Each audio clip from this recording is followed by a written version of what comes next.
दोस्तों आप सभी लोगों का प्रोग्रामिंग सी के पार्ट 2 की मैराथन क्लास में बहुत बहुत स्वागत है। तो दोस्तों आज हम बात करेंगे प्रोग्रामिंग सी के पार्ट 2 की मैराथन क्लास के बारे में। तो दोस्तों इसमें सबसे पहले क्वेश्चन के बारे में बात करेंगे।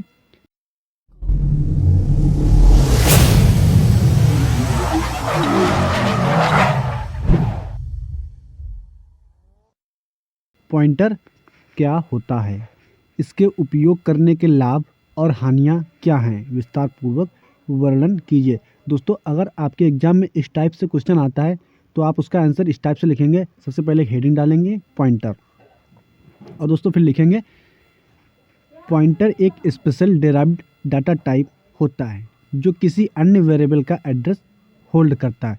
दोस्तों जो पॉइंटर होता है एक व्युत्पन्न डाटा टाइप होता है और जो किसी दूसरे वेरिएबल का एड्रेस को स्टोर करता है। यह अलग अलग प्रकार का होता है, जैसे इंटीजर टाइप का हो गया, कैरेक्टर टाइप का हो गया, फ्लोट टाइप का हो गया, फंक्शन कुछ भी हो सकता है। ठीक है दोस्तों, या इस टाइप से कह सकते हैं पॉइंटर वह वेरिएबल होता है जो किसी अन्य वेरिएबल का मेमोरी एड्रेस स्टोर करता है। अब दोस्तों हम बात कर लेते हैं advantage of using pointer. Pointer से लाभ क्या क्या होते हैं। नंबर 1, पॉइंटर्स की सहायता से डायनेमिकली मेमोरी एलोकेट कर सकते हैं। दोस्तों जो पॉइंटर होता है उसकी सहायता से गतिशील मेमोरी आवंटित कर सकते हैं। ठीक है दोस्तों,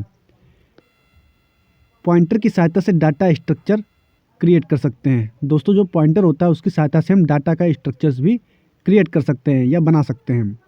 नंबर 3 पर पॉइंटर्स यूज करने से प्रोग्राम का एग्जीक्यूशन टाइम कम हो जाता है। दोस्तों जब हम पॉइंटर का यूज करते हैं तो उससे जो प्रोग्राम होता है उसका एग्जीक्यूशन जो टाइम होता है वो फास्ट हो जाता है।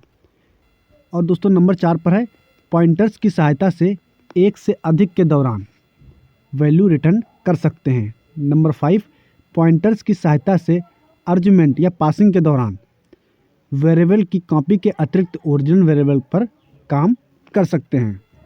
अब दोस्तों हम बात कर लेते हैं छठे नंबर की। छठा नंबर है हमारा पॉइंटर्स के द्वारा लार्ज डाटा को सर्च और सॉर्ट करना बहुत आसान होता है। पॉइंटर का यूज करते हैं तो उसकी सहायता से जो लार्ज डाटा होता है उसको हम सॉर्ट या आसान कर सकते हैं।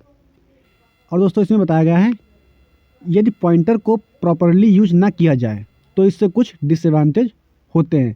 दोस्तों अगर हम पॉइंटर का यूज ना करें तो उससे होने वाली हानियाँ कौन कौन होती हैं इसके बारे में हम आपको बताएंगे। नंबर 1, पॉइंटर के कारण प्रोग्राम में ऐसी एरर आ जाती है जिसे डायग्नोज करना बहुत डिफ़िकल्ट होता है। दोस्तों जो पॉइंटर होता है अगर हम उसका यूज ना करें तो प्रोग्राम में ऐसी त्रुटियां या एरर आ जाएंगी जिसको हल करना बहुत डिफ़िकल्ट हो जाता है।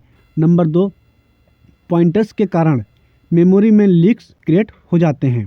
नंबर 3, यदि रन टाइम के दौरान पॉइंटर्स को होल्ड करने के लिए एक्स्ट्रा मेमोरी ना हो तो मेमोरी क्रैश हो जाता है। दोस्तों ये भी हानियाँ होती है। और नंबर 4 पर है पॉइंटर्स की सहायता से रिस्ट्रिक्टेड मेमोरी को एक्सेस किया जा सकता है।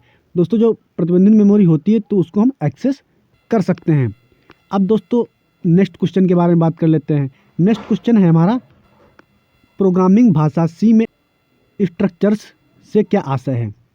दोस्तों इसमें बताना है प्रोग्रामिंग भाषा सी में स्ट्रक्चर क्या होते हैं। तो दोस्तों हम बात करते हैं स्ट्रक्चर्स के बारे में। तो दोस्तों इसमें बताया गया है जब हमें एक से अधिक प्रकार के वेरिएबल एक ही नाम से प्रयोग करने हों तो इसके लिए स्ट्रक्चर का प्रयोग किया जाता है। दोस्तों इसमें बताया गया है जब हमें एक ही प्रकार के वेरिएबल बार बार प्रयोग करने पड़ते हैं तो उसके लिए हम स्ट्रक्चर का यूज करते हैं। स्ट्रक्चर प्रोग्रामिंग भाषा सी द्वारा डेटा स्टोर करने के लिए प्रयोग किया जाता है। दोस्तों जो स्ट्रक्चर होता है वो प्रोग्रामिंग भाषा में डेटा को स्टोर करने के लिए यूज किया जाता है। दोस्तों हम बात कर लेते हैं नेक्स्ट क्वेश्चन के बारे में। नेक्स्ट क्वेश्चन है हमारा स्ट्रक्चर और यूनियन में अंतर बताइए। स्ट्रक्चर और यूनियन में अंतर के बारे में पूछा गया है। तो दोस्तों सबसे पहले हम स्ट्रक्चर की बात कर लेते हैं। स्ट्रक्चर फंक्शन में एक से अधिक डाटा टाइप की वैल्यू को लिखा जाता है। स्ट्रक्चर एलिमेंट को मेंबर कहा जाता है। दोस्तों क्या होता है, स्ट्रक्चर के समान ही यूनियन को भी यूज किया जाता है। जिस टाइप से स्ट्रक्चर को यूज किया जाता है उसी टाइप से यूनियन को भी यूज किया जाता है। नंबर 2, स्ट्रक्चर में प्रत्येक मेंबर की स्टोरेज लोकेशन अलग अलग होती है। दोस्तों जो स्ट्रक्चर होता है उसमें प्रत्येक मेंबर की स्टोरेज लोकेशन अलग अलग होती है। और दोस्तों यूनियन में क्या होता है, यूनियन में सभी मेंबर्स की स्टोरेज लोकेशन एक ही होती है। दोस्तों जो यूनियन है उसके सभी मेंबर की स्टोरेज लोकेशन एक ही होती है। नंबर 3 बात कर लेते हैं, स्ट्रक्चर को डिक्लेरेशन स्ट्रक्ट कीवर्ड द्वारा किया जाता है और यूनियन का डिक्लेरेशन यूनियन कीवर्ड द्वारा किया जाता है। नंबर 4 बात कर लेते हैं, इसमें डेटा स्टोर और रिट्राइव नहीं हो सकता है और इसमें डेटा को स्टोर और रिट्राइव किया जा सकता है। दोस्तों हम बात कर लेते हैं नेक्स्ट क्वेश्चन के बारे में। नेक्स्ट क्वेश्चन है हमारा, फंक्शन क्या होता है, ये कितने प्रकार के होते हैं, सी में फंक्शन का उपयोग हम क्यों करते हैं। तो दोस्तों अगर आपके एग्ज़ाम में इस टाइप का क्वेश्चन आता है तो दोस्तों आप सबसे पहले हेडिंग डालेंगे फंक्शन, फिर लिखेंगे फंक्शन एक ऐसा ब्लॉक ऑफ कोड होता है जिसकी हेल्प से हम अपने प्रोग्राम में किसी स्पेसिफिक टास्क को परफॉर्म करते हैं। दोस्तों जो फंक्शन है वो एक ऐसा कोड का ब्लॉक होता है जिसकी सहायता से हम प्रोग्राम में किसी स्पेशल लक्ष्य को या टास्क को परफॉर्म करते हैं। फंक्शंस की वजह से हमें सेम टास्क के लिए कोड को अपने प्रोग्राम में रिपीट नहीं करना पड़ता है। दोस्तों जब हम फंक्शन का यूज करते हैं प्रोग्राम में तो उसकी वजह से सेम टास्क के लिए कोड को अपने प्रोग्राम में रिपीट नहीं करना पड़ता है, यानी कि फंक्शन की हेल्प से अपने प्रोग्राम में कोड को रीयूज कर पाते हैं। और दोस्तों इसमें आगे बताया गया है, फंक्शन के द्वारा प्रोग्राम को छोटे छोटे भागों में बांट दिया जाता है। दोस्तों जब हम फंक्शन का यूज करते हैं तो जो प्रोग्राम होता है उसको फंक्शन छोटे छोटे भागों में बांट देता है। अब इन फंक्शंस को मुख्य प्रोग्राम में ज़रूरत पड़ने पर प्रयोग किया जाता है। इसके अलावा प्रयोगकर्ता अपने द्वारा नए फंक्शन बना सकता है। दोस्तों जो यूज़र होता है वो नए फंक्शन भी बना सकता है। फंक्शंस को सामान्यतः 2 भागों में विभाजित किया जाता है। देखते हैं दोस्तों कौन कौन से 2 भाग हैं। Number 1 library function, number 2 user defined function. दोस्तों जो हमारे फंक्शन होते हैं वो 2 टाइप के होते हैं, लाइब्रेरी फंक्शन, इसको प्री डिफाइंड फंक्शन भी कह सकते हैं। Number 2 user defined function. अब दोस्तों हमारा नेक्स्ट क्वेश्चन है, फंक्शन के मुख्य एडवांटेज लिखिए। फंक्शन के द्वारा हमें कौन कौन से लाभ होते हैं इसके बारे में बताना है। तो दोस्तों इसमें क्या होता है, एडवांटेज ऑफ फंक्शंस, सबसे पहले हेडिंग डालेंगे। फिर नंबर 1, एक डिफ़िकल्ट प्रॉब्लम को छोटे छोटे प्रॉब्लम्स में बांटकर फंक्शंस द्वारा सॉल्व करने से प्रॉब्लम को सॉल्व करने में आसानी होती है। दोस्तों जब हम फंक्शन का यूज करते हैं अपने प्रोग्राम में तो उसके द्वारा जो प्रोग्राम होता है उसको छोटे छोटे भागों में बांट दिया जाता है और उसको सॉल्व करने में आसानी होती है। प्रत्येक फंक्शन अपना एक स्पेसिफिक टास्क परफॉर्म करता है। दोस्तों जो फंक्शन होता है वो एक अपना स्पेशल टास्क मतलब लक्ष्य को परफॉर्म करता है।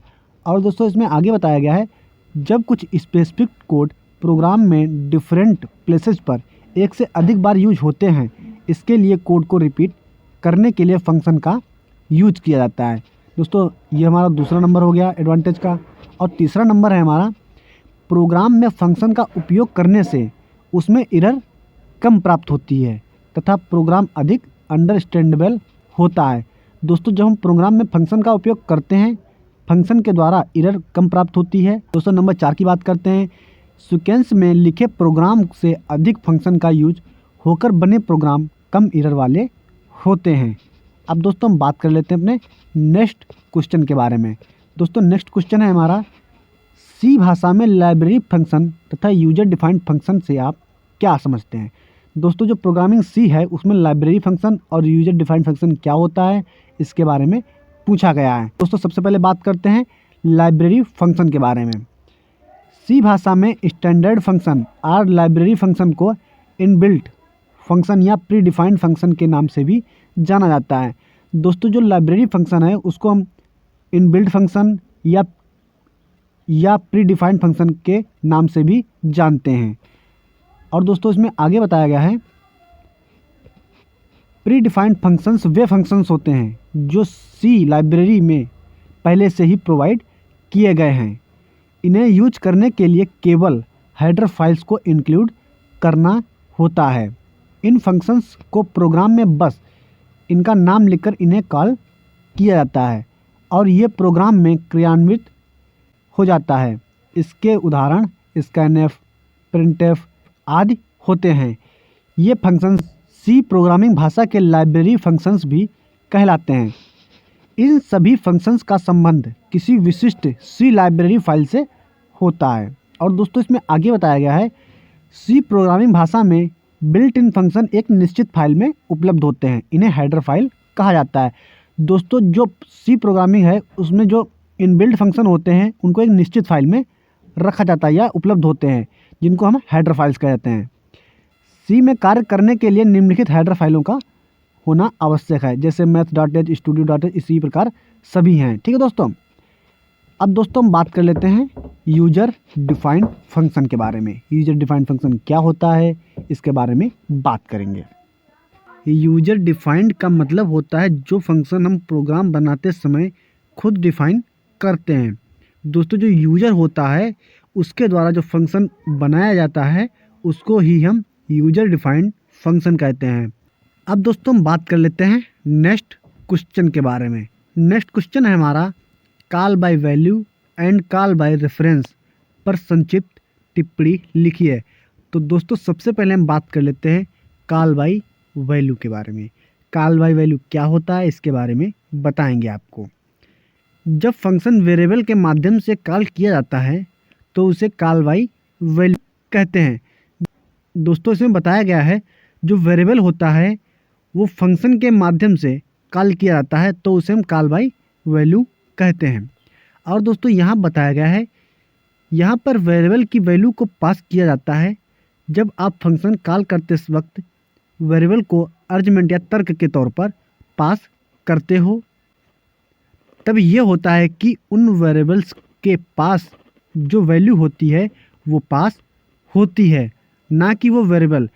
दोस्तों जो कॉल बाय वैल्यू है इसमें ये होता है कि जो वेरिएबल होता है उसकी वैल्यू पास होती है, वेरिएबल पास नहीं होता है। आप इसे ऐसे भी समझ सकते हैं कि फंक्शन आर्गुमेंट्स की वैल्यूज फंक्शन पैरामीटर में कॉपी या असाइन हो जाती है। दोस्तों अब हम बात कर लेते हैं कॉल बाय रेफरेंस फंक्शन के बारे में। दोस्तों इसमें क्या होता है बताएंगे आपको। जब फंक्शन वेरिएबल के एड्रेस के माध्यम से कॉल किया जाता है तो उसे कॉल बाय रेफरेंस कहते हैं। दोस्तों इसमें बताया गया है जब फंक्शन वेरिएबल के एड्रेस के माध्यम से कॉल किया जाता है तो उसे हम कॉल बाय रेफरेंस कहते हैं। और दोस्तों इसमें बताया गया है वेरिएबल का एड्रेस पास किया जाता है फंक्शन को कॉल करते समय। जब हम वेरिएबल के एड्रेस को पास करते हैं तो उसे फंक्शन तो ऐसे फंक्शंस को कॉल बाय रेफरेंस कहते हैं। दोस्तों इसमें बताया गया है कि जब हम वेरिएबल के एड्रेस को पास करते हैं तो ऐसे फंक्शंस को कॉल बाय रेफरेंस कहते हैं। इसमें अगर वेरिएबल की कॉपी को चेंज कर दें तो वेरिएबल की ओरिजिनल वैल्यू नहीं बदलती है। इसमें हम फंक्शन कॉल के द्वारा वास्तविक वेरिएबल की वैल्यू को बदल नहीं सकते हैं। अब दोस्तों हम बात कर लेते हैं नेक्स्ट क्वेश्चन के बारे में।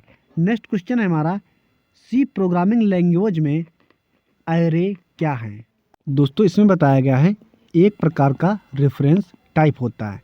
दोस्तों जो एरे है वो एक प्रकार का रेफरेंस टाइप होता है जो समान प्रकार के डेटा आइटम को स्टोर करने के लिए मेमोरी के हीप एरिया का प्रयोग करता है। दोस्तों जो एरे है वो समान प्रकार के डेटा को मेमोरी के हीप एरिया में स्टोर करता है। और दोस्तों इसमें आगे बताया गया है और एरे के द्वारा डेटा आइटम को स्टोर करने के लिए कंटिन्यूअस मेमोरी लोकेशन का प्रयोग करता है। इसलिए एरे के सभी डेटा आइटम मेमोरी के एक निश्चित क्रम में होते हैं। दोस्तों जो एरे हैं वो 3 प्रकार के होते हैं। नंबर 1 1 डायमेंशनल एरे मतलब लीनियर एरे, 2 डायमेंशनल एरे मतलब 2D array, number 3 multi dimensional array. Next question है हमारा एरे की विभिन्न विशेषताएं एवं उपयोग को समझाइए। तो दोस्तों देखते हैं एरे की विशेषताएं, फीचर्स ऑफ एरे। तो नंबर 1 पर है एरे डेटा संरचना को लागू करने के लिए आसान तरीका है। नंबर 2 एरे डेटा संरचना में एक ही नाम से एक से अधिक डेटा स्टोर करने के लिए प्रयोग किया जाता है। नंबर 3 एरे अन्य डेटा संरचना की तरह लिंक, सूचियों आदि को लागू करने के लिए प्रयोग किया जाता है। और दोस्तों नंबर 4 है 2 डायमेंशनल एरे मैट्रिक्स को प्रदर्शित करने के लिए प्रयोग किया जाता है। नंबर 5 एरे के माध्यम से हम अपने सूचकांक का उपयोग करके किसी भी यादृच्छिक तत्व का उपयोग कर सकते हैं। यूजेज ऑफ एरे डेटा संरचना का एक प्रकार है जो कि एक ही प्रकार के तत्वों के एक निश्चित आकार अनुक्रमिक संग्रह स्टोर करने के लिए प्रयोग किया जाता है। अब दोस्तों हम बात कर लेते हैं नेक्स्ट क्वेश्चन के बारे में। नेक्स्ट क्वेश्चन है हमारा स्ट्रिंग से आप क्या समझते हैं, स्ट्रिंग क्या होती है, इसके बारे में बताएंगे आपको। तो दोस्तों इसमें बताया गया है सी प्रोग्रामिंग में स्ट्रिंग कैरेक्टर का एक क्रम होता है और इसे नल मतलब शून्य के द्वारा टर्मिनेट मतलब समाप्त किया जाता है। दोस्तों इसमें बताया गया जो स्ट्रिंग है वो एक कैरेक्टर का एक क्रम होता है जिसे शून्य के द्वारा समाप्त किया जाता है। अगर दूसरे शब्दों में कहें तो स्ट्रिंग कैरेक्टर का एक 1 डायमेंशनल एरे होता है जिसे नल के द्वारा टर्मिनेट किया जाता है। दोस्तों बात करते हैं अब नेक्स्ट क्वेश्चन की। नेक्स्ट क्वेश्चन है हमारा सी भाषा में लीनियर एरे क्या होता है। जो प्रोग्रामिंग सी है उसमें लीनियर एरे क्या होता है इसके बारे में बताएंगे आपको। लीनियर एरे एक ऐसा डाटा स्ट्रक्चर होता है जिससे एक ही डाटा टाइप के n डाटा आइटम एक लिस्ट के रूप में स्टोर हो सकते हैं, जबकि n एरे की साइज को डिफाइन करता है।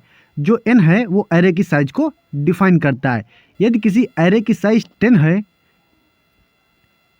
10 हो तो उस एरे में हम केवल 10 डाटा आइटम स्टोर करके रख सकते हैं।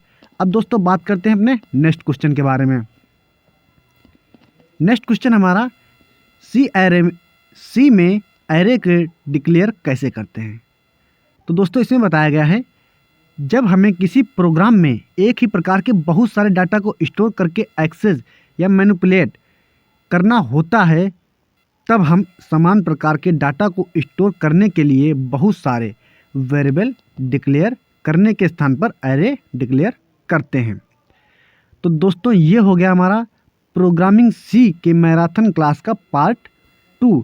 दोस्तों जिन लोगों ने अभी तक हमारे टेलीग्राम चैनल SBSB एकेडमी को ज्वाइन नहीं किया है तो वीडियो के डिस्क्रिप्शन में लिंक दिया गया, वहां से ज्वाइन कर सकते हैं। दोस्तों जिन लोगों ने अभी तक हमारे यूट्यूब चैनल SBSB एकेडमी को सब्सक्राइब नहीं किया है तो सब्सक्राइब कर लें और बेल आइकन को दबाना ना भूलें। तो मिलते हैं नए वीडियो में नए टॉपिक के साथ, तब तक के लिए जय हिंद जय भारत।